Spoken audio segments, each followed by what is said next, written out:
No sé si alguna vez les ha pasado algo que, cuando lo cuentan, parece completamente inventado, como sacado de un guión de película de serie B, pero les juro que lo que sucedió ese día me cambió de una manera que ni yo misma reconozco ya.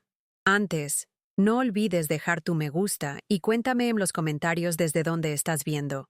Para ubicarlos, esto fue en 2021, en el apogeo de la pandemia, cuando vivíamos pegados a la pantalla de la computadora y el mundo corporativo se había convertido en un montón de cuadraditos blancos y negros en Zoom. Yo era, y sigo siendo pero con más cicatrices, gerente de marketing en São Paulo, en una marca de cosméticos de lujo, y mi vida en ese periodo era un caos organizado. Reuniones interminables, plazos absurdos y la guinda del pastel. Estaba embarazada de 5 meses de mi primera hija. El embarazo, para mí, no había sido ese mar de rosas que pintan. Estaba agotada, hinchada y con una inseguridad gigantesca, sintiendo que mi cuerpo me estaba traicionando justo en el momento en que más necesitaba estar perspicaz para cerrar el contrato más grande del año, con esa influencer que era todo lo contrario a mí, la perfecta, la intocable, la musa digital. Estábamos en la fase final de negociación con Paloma Bellísimo. Sí, ese era su apellido artístico, y ella vivía a la altura, con esa vida de portada de revista que parecía haber salido de un filtro de Instagram. Ella era el rostro de la maternidad perfecta en las redes. Embarazada de 7 meses, hermosa, con su apartamento en Moema que parecía un set de comedia de situación, siempre al lado de su esposo, el tal Gustavo, quien era su manager y el guardián de su imagen, un tipo que tenía una sonrisa forzada y unos ojos que me daban un escalofrío extraño cada vez que nos cruzábamos en las reuniones preliminares. Gustavo era el tipo de hombre que hablaba por ella, respiraba por ella, controlaba cada palabra y cada ángulo, y eso, la verdad, siempre me incomodó. Pero el fit con la marca era innegable. Ese día específico, un martes gris de octubre, estábamos a punto de firmar el contrato final en una videoconferencia con la directiva, y yo tenía el estómago revuelto, no solo por la ansiedad del cierre, sino porque sentía que había algo muy, muy mal detrás de esa sonrisa milimétricamente calculada. La reunión comenzó, y la atmósfera era esa formalidad tensa de siempre. 15 personas en silencio, esperando que Paloma y Gustavo entraran en la sala virtual. Yo estaba allí, mirando mi reflejo cansado en la pantalla, tratando de disimular las náuseas mientras la directora comercial, doña Sonia, hacía la introducción con esa voz de locutora de radio que tenía, y mi foco estaba todo en asegurar que la diapositiva de métricas estuviera perfecta. Paloma finalmente entró, pero extrañamente, solo tenía el audio encendido. La cámara, que era su instrumento de trabajo, estaba apagada, y se disculpó rápidamente diciendo que tenía problemas de conexión, lo cual era atípico, porque su apartamento era conocido por la infraestructura tecnológica impecable que Gustavo había montado para lives y todo lo demás. Gustavo estaba a su lado, y su voz, que siempre era alta y dominante, estaba extrañamente baja, casi susurrada, y sentí un frío recorriendo mi espalda. Una sensación de que la máscara estaba a punto de caer de alguna manera. Comenzamos a repasar los puntos del contrato, y Paloma, que debería estar exultante, estaba titubeando en las respuestas. Hablaba despacio. Las palabras parecían atrapadas, y el sonido de su respiración en el micrófono era fuerte, jadeante, como si acabara de subir un tramo de escaleras. Yo estaba tratando de concentrarme en mi pitch sobre el impacto de la campaña, pero mi atención estaba completamente desviada hacia los ruidos de fondo que venían de su feed. Se podía escuchar el tintineo de algo de vidrio, tal vez un vaso, siendo colocado con prisa en una superficie de madera, y luego un clic amortiguado, como si alguien estuviera cerrando una puerta con llave o apagando un interruptor. Este cambio repentino en la sonoridad me hizo fruncir el ceño, porque ese silencio de estudio que ella siempre mantenía en las llamadas había sido reemplazado por una rudeza doméstica que no coincidía en absoluto con la imagen que vendía. Y de repente, mi inseguridad con mi propio embarazo fue sustituida por una alerta instintiva, un presentimiento que hacía que mi útero se apretara. Gustavo, notando el silencio y la vacilación de Paloma, rápidamente tomó las riendas de la conversación, derrochando esa confianza forzada que siempre me irritaba. Comenzó a hablar sobre las cláusulas de exclusividad y sobre el retorno de la inversión, usando términos técnicos para enmascarar el hecho de que no estaba dejando a su esposa respirar, ni tomar ninguna decisión que no fuera previamente aprobada por él. Mientras él charlaba sobre márgenes de beneficio, el micrófono de Paloma captaba un ruido sutil, pero constante, que parecía ser el balanceo rítmico de algo, tal vez una cortina pesada siendo empujada hacia adelante y hacia atrás, o el movimiento de alguien caminando en círculos de manera nerviosa y contenida. Y ese sonido, que no paraba, era un temblor sónico que desviaba toda mi atención de las hojas de cálculo que debería estar presentando en ese momento. Miré la pantalla, donde todos los ejecutivos tenían la cámara encendida, y nadie parecía notarlo, absorbidos por el habla técnica y vacía de Gustavo. Pero yo, embarazada e hipersensible, sentía que ese balanceo era un péndulo contando los segundos para que algo inevitable sucediera. De repente, la voz de Paloma regresó, pero esta vez no estaba respondiendo a Sonia ni a mí. Estaba susurrando algo ininteligible, una súplica amortiguada, casi un «por favor, para», que fue inmediatamente cortada por un sonido seco y gutural, un gruñido que parecía venir directamente de Gustavo. En la pantalla, su rostro estaba tranquilo, todavía hablando de branding y de los millones de vistas que generaría, pero el contraste entre su imagen profesional y lo que estaba escuchando a través de su micrófono me dio un choque térmico. Era como si su vida real se estuviera filtrando, una realidad paralela de puro horror doméstico, siendo transmitida solo para mis oídos, y tal vez para los de ella, si hubieran estado prestando atención. Hubo un breve instante de silencio, tan cargado de tensión que parecía gritar, y luego, un golpe sordo, pesado, que hizo que mi respiración se detuviera por completo. No era el sonido de algo cayendo al suelo de forma desinteresada, era el sonido de algo golpeando contra una superficie maleable y densa, seguido por un gemido agudo y rápido, que ella intentó tragar antes de que llegara al micrófono, pero que fue suficiente para perforar el aire de mi sala. Lo que escuché no fue un accidente tonto, no fue un vaso cayendo, era algo mucho más íntimo y violento, era el sonido de la agresión en sí, y reverberó dentro de mí con la fuerza de un rayo, haciendo que mi cuerpo entero se paralizara de una manera que no podía controlar.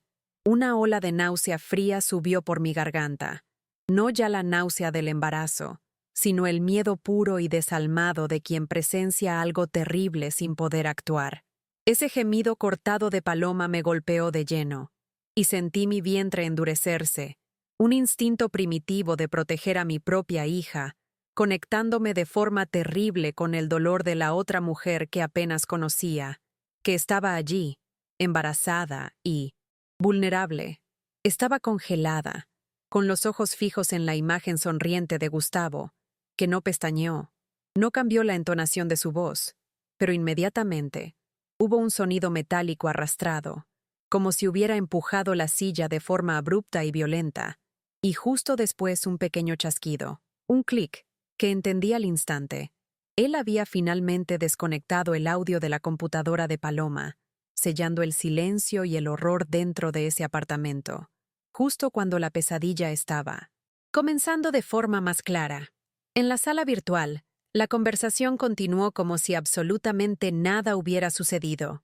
Gustavo asumiendo el control total y hablando con esa voz aterciopelada y calculadora, pero ahora, para mí, sonaba como arena movediza, lenta, pegajosa y sofocante, y solo podía ver al monstruo detrás del traje italiano. Estaba intentando respirar.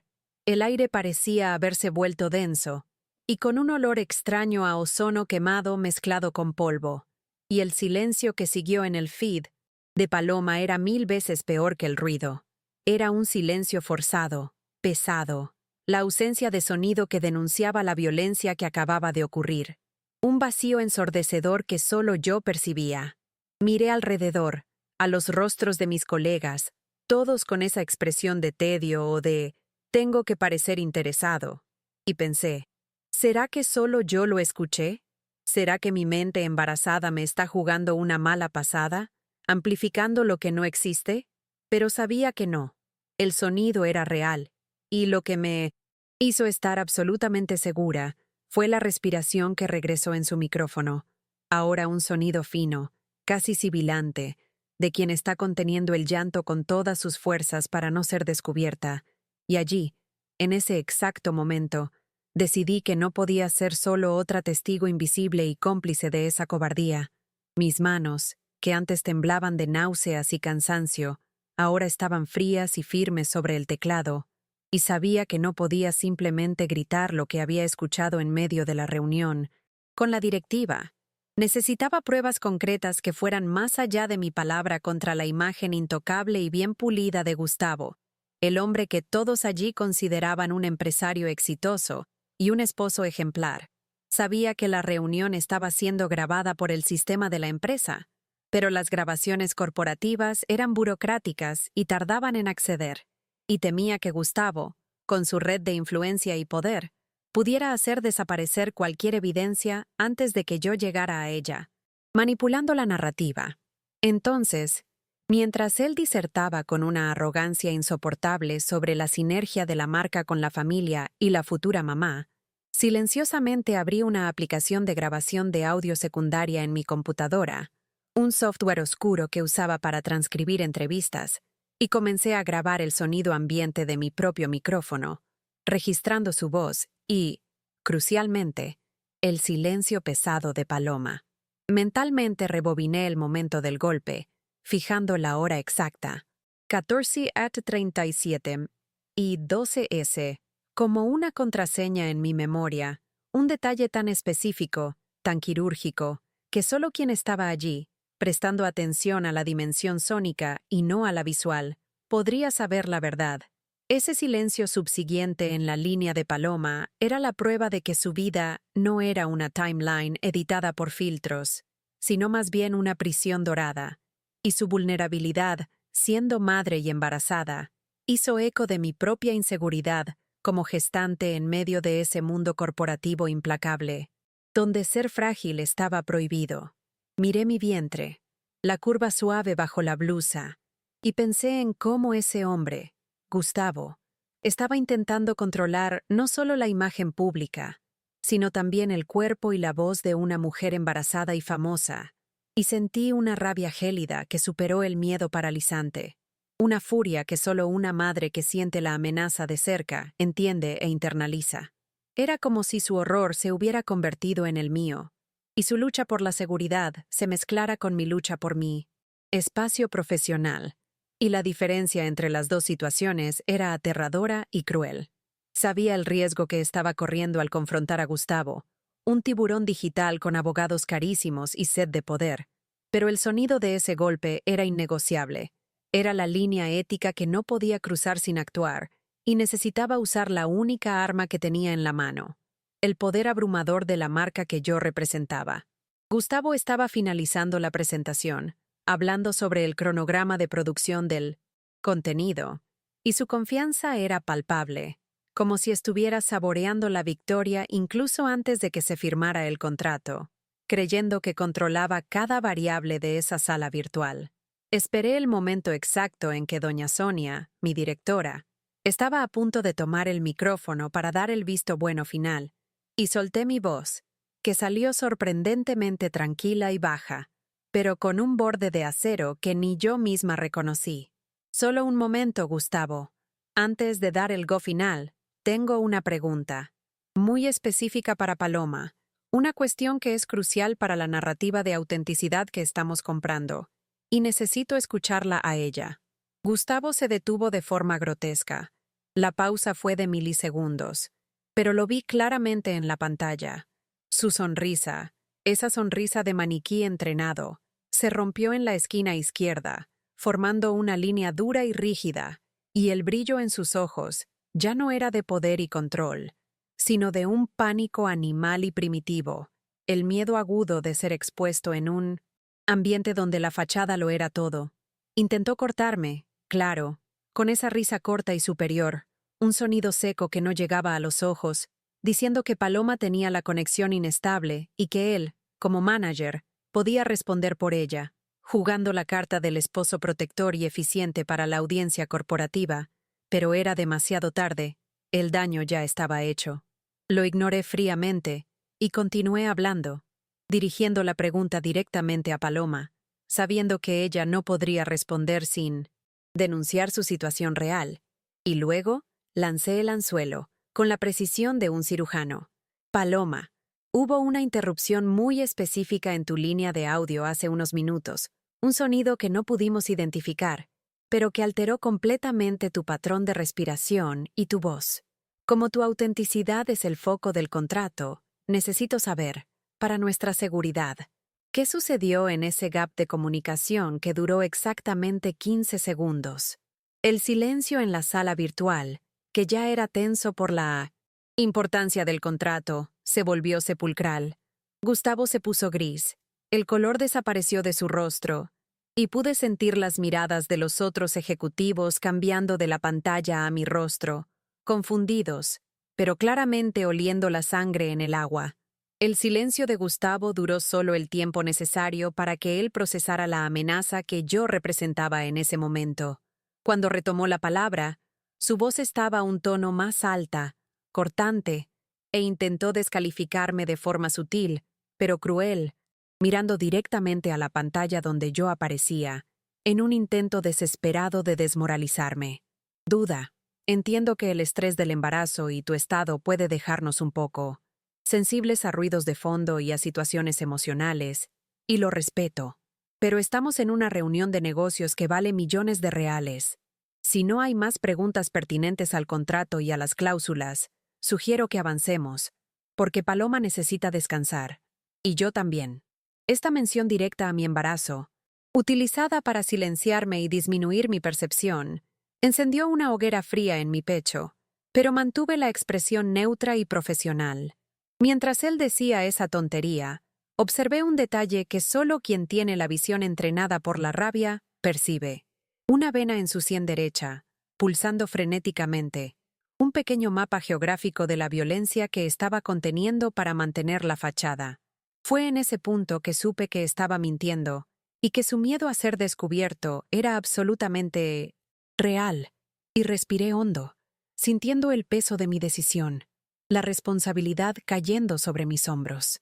Miré a doña Sonia, que estaba visiblemente confundida, con el ceño fruncido y lista para intervenir, y hablé antes de que ella pudiera reprenderme por la audacia. Con todo respeto, Gustavo, discrepo de su evaluación. Esto es extremadamente pertinente. No estoy sensible, estoy atenta, y esta interrupción brusca, que fue acompañada por un sonido de impacto físico y por la ausencia inmediata de la voz de Paloma, representa un quiebre de integridad moral innegociable para nuestra marca, que valora la seguridad, el bienestar y la verdad femenina. No necesité usar la palabra agresión en voz alta. Miré directamente a la cámara, como si estuviera mirando a sus ojos, y con la voz más firme de mi vida, entregué el ultimátum. La reunión está terminada por mi decisión, y el contrato de patrocinio está roto, inmediatamente y sin posibilidad de reversión. Y si usted se atreve a impugnar, o si cualquier mal, por mínimo que sea, le sucede a Paloma, el archivo de audio exacto de este momento será enviado a todos los medios digitales, y la historia de ustedes será nuestra próxima campaña. Usted puede controlar su imagen, pero no puede controlar el sonido que fue grabado. La sala virtual explotó en un silencio tan denso que me dolió en los oídos. La ausencia de sonidos era, de alguna manera, más ensordecedora que cualquier grito.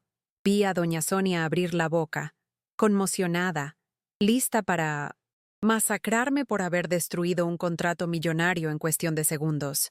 Pero antes de que ella pudiera soltar la primera reprimenda corporativa y formal, volví a mirar a Gustavo, y su reacción fue la prueba final e irrefutable que necesitaba para sellar mi decisión.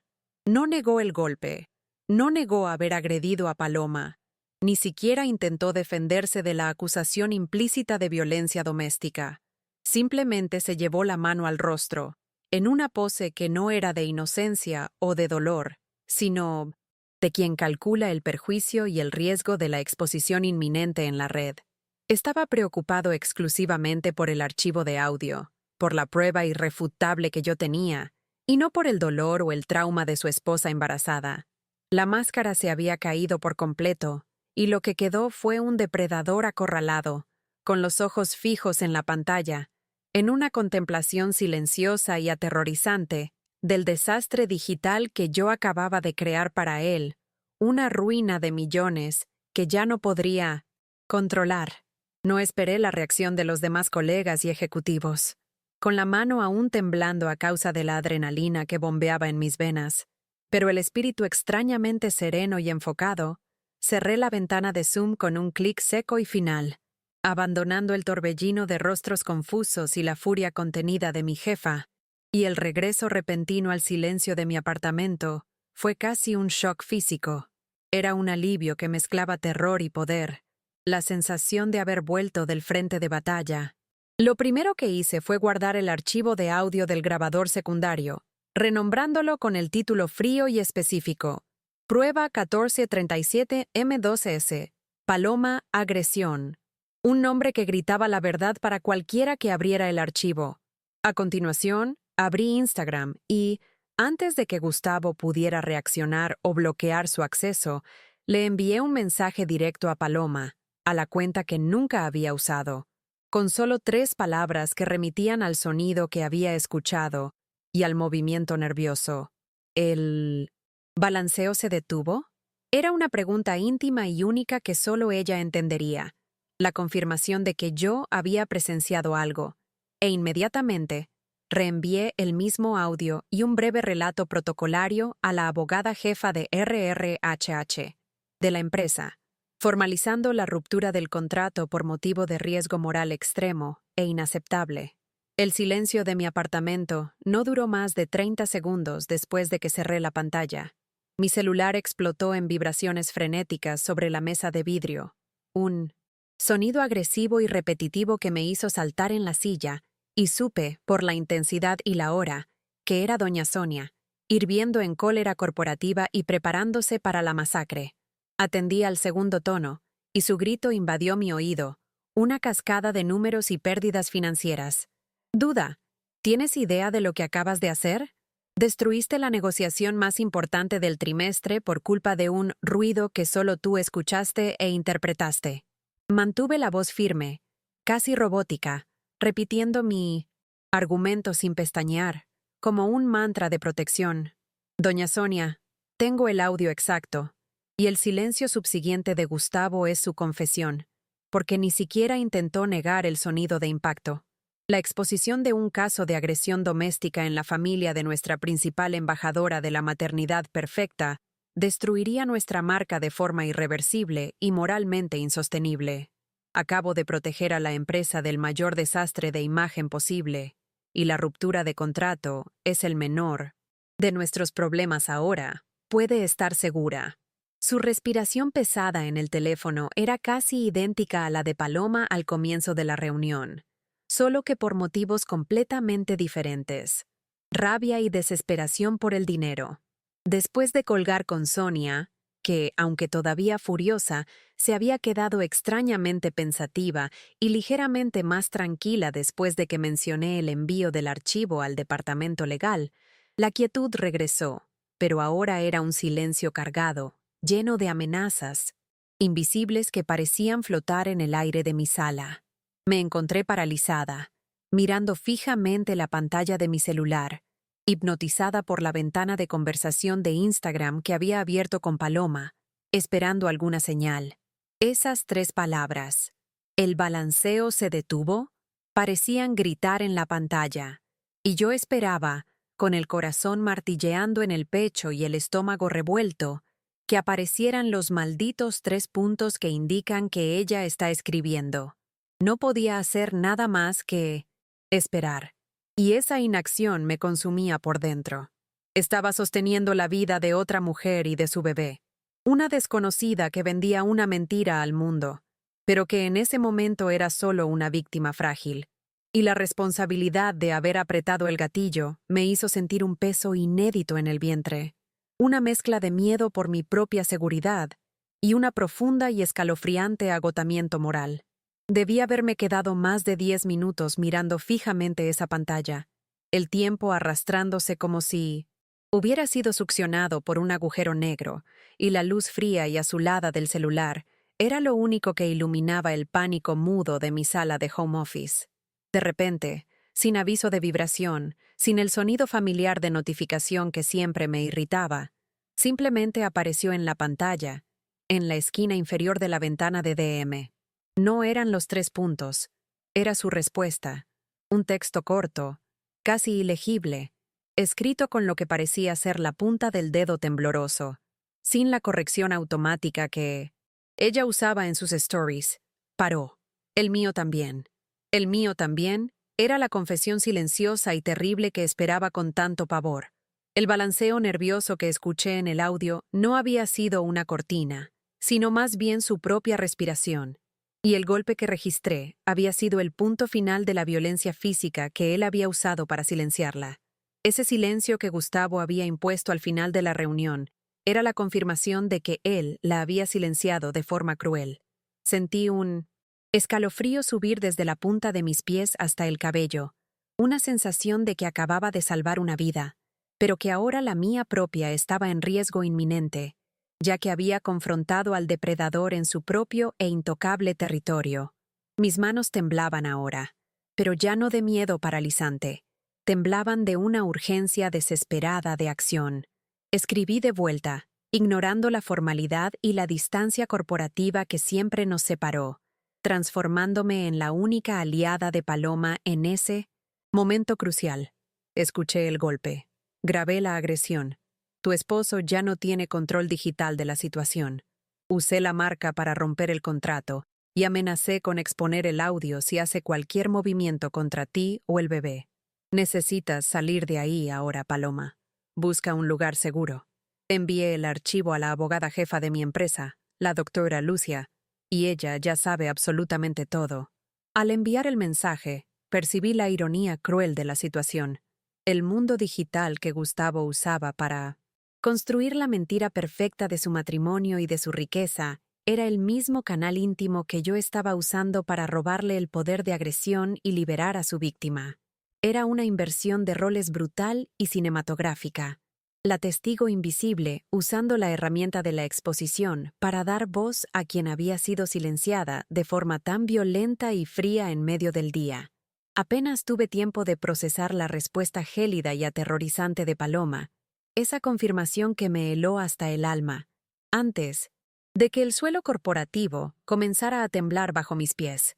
No tardó ni media hora en sonar el teléfono de la empresa con una intensidad aún mayor, y esta vez no era Sonia, sino el propio vicepresidente de operaciones, el doctor Almeida, cuya voz rara vez escuchada ahora era fría y exigente, llamándome a una reunión de emergencia y sin precedentes. Gustavo había actuado rápido, contactando a la cima de la cadena de forma estratégica, y su discurso era predecible y asqueroso. Me estaba pintando como la villana, la ejecutiva desequilibrada que, por estar embarazada y, en sus palabras, emocionalmente inestable y susceptible a fantasías, había saboteado deliberadamente el contrato por envidia o venganza personal, inventando un simple ruido de fondo para justificar mi acto de insubordinación. El horror de la violencia doméstica fue inmediatamente sustituido por el terror sutil y calculista del machismo corporativo, donde mi condición de gestante era utilizada como arma para desacreditar la verdad que había arriesgado todo para contar. La presión que sentía al entrar en esa sala virtual de emergencia era sofocante, y sentía el peso de todos los ojos invisibles de la junta directiva sobre mí, listos para descartarme por romper el protocolo y causar una pérdida inicial.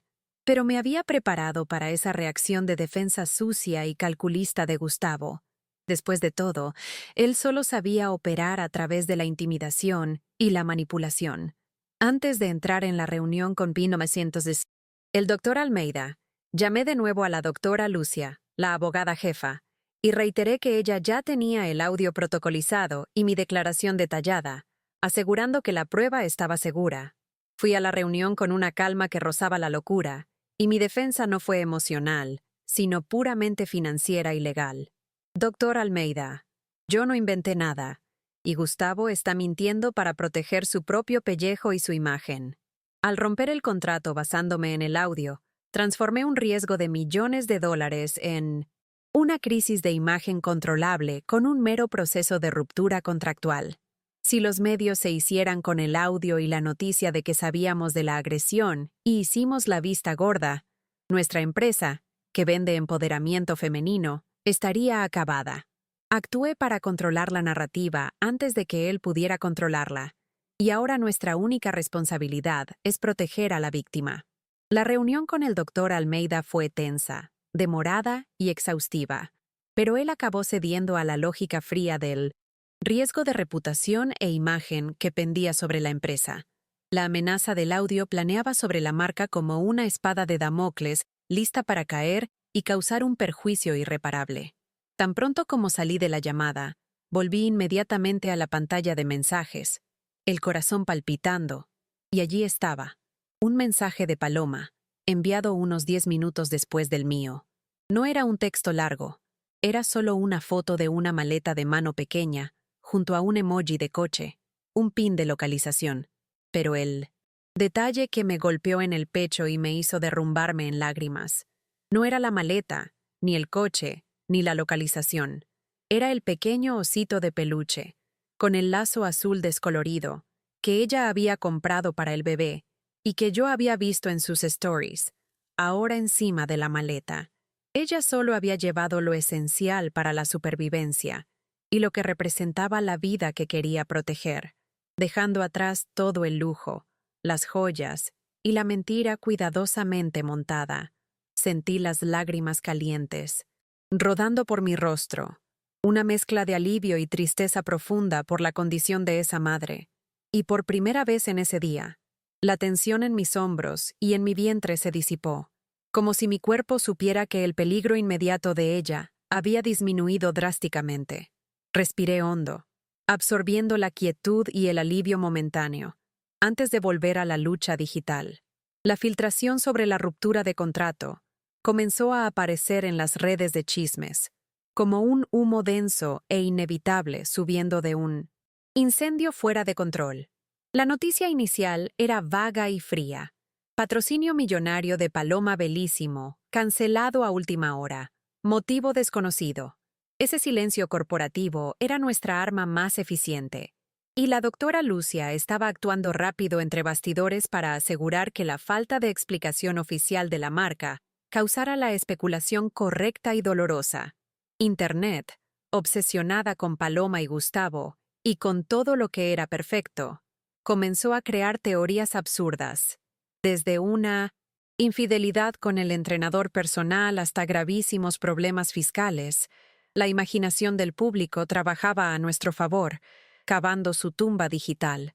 El horror de la agresión doméstica estaba a punto de ser sustituido por el frenesí de la exposición pública, y yo sabía que era solo cuestión de tiempo hasta que Gustavo, desesperado por controlar la narrativa que se escurría entre sus dedos, cometiera el próximo error crucial que lo haría caer definitivamente.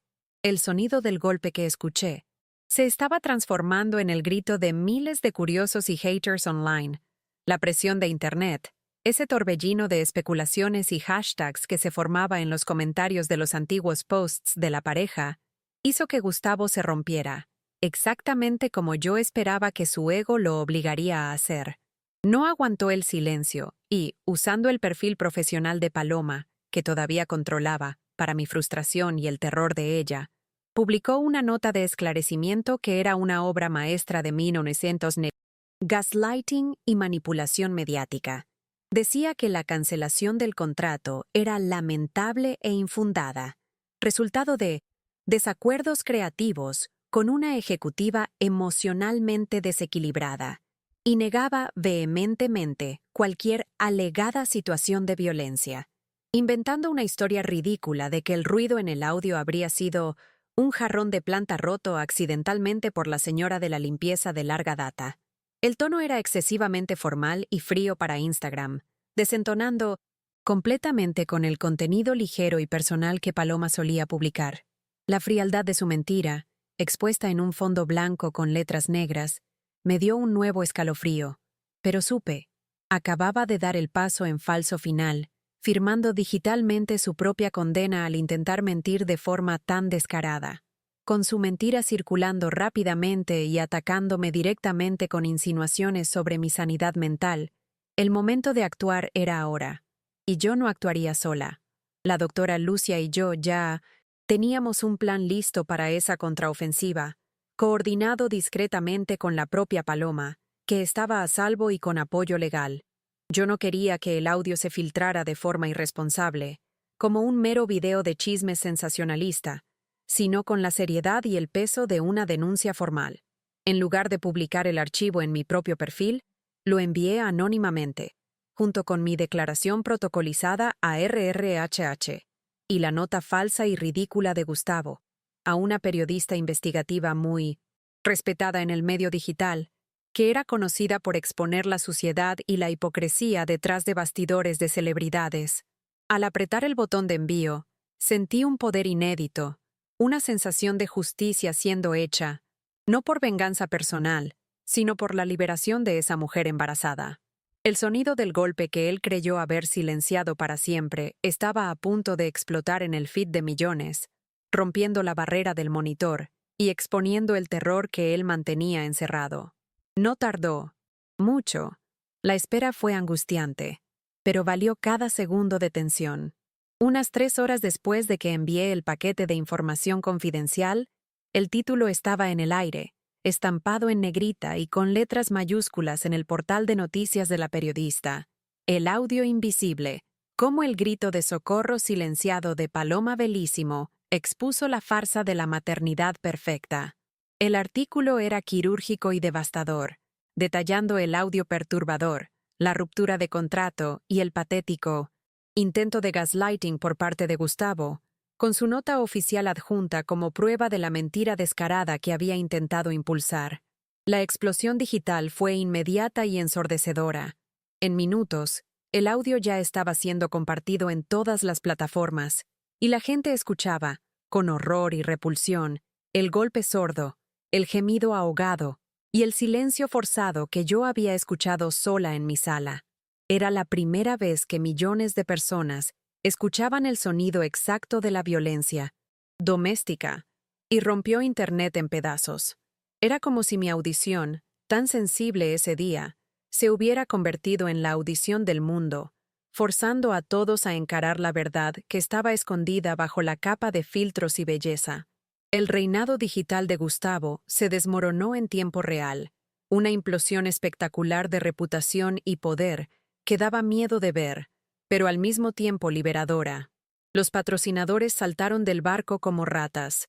Sus redes sociales se inundaron de comentarios de repudio y peticiones de arresto, y el hashtag #HasHubimosPaloma subió a la cima de los trending topics globales en menos de una hora. Intentó publicar un video rápido de defensa, con el rostro hinchado, rojo de rabia y sudor, pero ya era demasiado tarde. Su pánico era palpable, y la mentira era visible para todos sus seguidores. Mientras asistía a esa actuación patética, noté un detalle macabro en el fondo de la imagen, la misma lámpara de metal plateado, con la base arañada, que escuché ser arrastrada al comienzo de la reunión antes del fatídico golpe. Esa minucia, que solo yo y quizás Paloma podríamos notar, era la firma de la verdad. La prueba final de que todo sucedió exactamente como mi oído, en medio de esa videoconferencia, me había dicho. La justicia, sorprendentemente, estaba siendo servida con la velocidad implacable del algoritmo, un desenlace que él jamás esperó. Los días que siguieron a esa filtración controlada fueron una avalancha de burocracia y justicia en movimiento rápido. El audio se convirtió en el arma irrefutable que la doctora Lucia usó para conseguir una orden de restricción de emergencia contra Gustavo, garantizando que él se mantuviera inmediatamente lejos de Paloma y de la residencia que compartían. La policía abrió una investigación, presionada por los medios y la repercusión del caso, y las cosas se desarrollaron con la velocidad inédita que solo el escándalo digital proporciona. Pocas semanas después, la propia Paloma finalmente usó su voz de forma plena, no para hacer propaganda de cosméticos, sino para contar la verdad, publicando un video crudo y sin filtros, donde ella agradecía a la testigo invisible que la había rescatado del terror y le había devuelto la dignidad. Lloré al verlo y sentí un calor reconfortante de misión cumplida. Meses después, cuando mi hija finalmente nació, recibí un único e inesperado mensaje de Paloma, una foto simple, tomada en una cuna, mostrando el rostro sereno de un bebé recién nacido, y al lado, el mismo osito de Mondesier, peluche con el lazo azul descolorido. El mensaje no tenía texto, era solo un emoji de corazón y una pequeña nota a pie de página. El balanceo ya no se detiene. Aquel día, esa videoconferencia aterradora, fue la cosa más horrible y, paradójicamente, la más importante que sucedió en mi carrera y en mi vida personal. El horror cesó porque la exposición digital se convirtió en la punición pública y legal que Gustavo merecía, y él, sin el control de la imagen pública y sin la esposa para explotarlo, no era absolutamente nada. Para mí, la experiencia se convirtió en un profundo parteaguas. La inseguridad que sentía sobre mi embarazo y mi capacidad profesional desapareció por completo, sustituida por la certeza gélida de que había actuado de forma correcta y decisiva bajo presión extrema. Y lo más bizarro de todo, el toque final del trauma. Mi apartamento, que antes me parecía un capullo silencioso lleno de ecos amenazadores y ruidos sospechosos, finalmente volvió a ser simplemente ruidoso y normal. Podía escuchar de nuevo el sonido regular de los autobuses allá abajo, el perro ladrando en el vecindario y el vecino peleando por el espacio de estacionamiento en el garaje.